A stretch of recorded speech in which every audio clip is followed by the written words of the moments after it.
शिरूर लोकसभा मतदारसंघातील औद्योगिक पट्ट्यासाठी dedicated freight corridor आणि पीएम गतिशक्ती कार्गो टर्मिनल सुरू करण्याची मागणी खासदार डॉक्टर अमोल कोल्हे यांनी केली आहे। चाकण येथे उपमुख्यमंत्री एकनाथ शिंदे आणि उद्योग मंत्री उदय सामंत यांच्या उपस्थितीत झालेल्या बैठकीत त्यांनी ही मागणी मांडली आहे।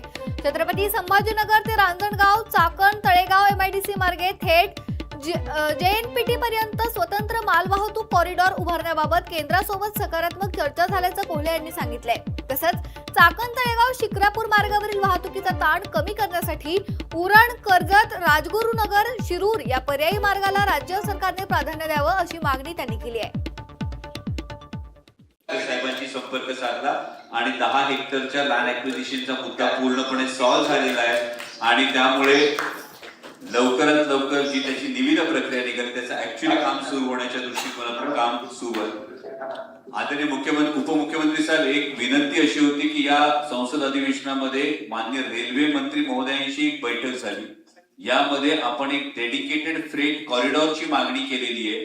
त्यामध्ये छत्रपती संभाजीनगर, करडे MIDC, Ranjangaon MIDC, Chakan MIDC, Talegaon MIDC ते जेएनपीटी अशी डेडिकेटेड फ्रेट कॉरिडॉरची आपण मागणी केलेली, ज्याला माननीय रेल्वे मंत्री हे सकारात्मक आहे आणि त्याबरोबरीनं पीएम गतिशक्ती टर्मिनलच्या माध्यमातून एक कार्गो टर्मिनल जो एअरपोर्ट चाकणचा केलेला आहे त्याऐवजी आम्हाला कार्गो टर्मिनल तरी द्या, ही मागणी आपण माननीय रेल्वे मंत्र्यांकडे केली आणि साहेब त्याला रेल्वे मंत्री सकारात्मक आहे त्या दोन्ही गोष्टींसाठी। तर माननीय उपमुख्यमंत्री साहेबांना, शिंदे साहेबांना माझी विनंती आहे, हा प्रस्ताव जर महाराष्ट्र सरकारच्या माध्यमातून जर आणखी त्याला प्रेस झाला तर ही गोष्ट होईल।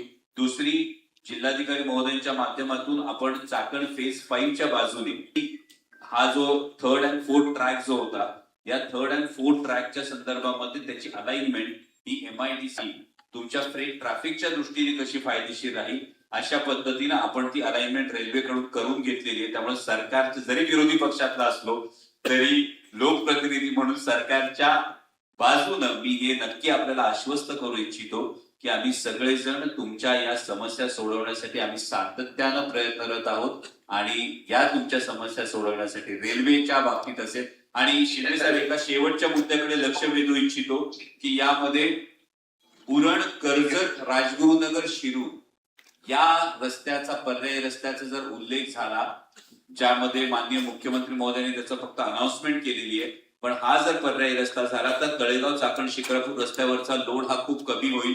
कारण सह्याद्रीच्या घाटांमध्ये फक्त दर 20-25 किलोमीटरला हा घाट आहे, फक्त इथे बोरघाट म्हणजे खंडाळा ते माळशेज 60 किलोमीटर मध्ये घाटच नाहीये।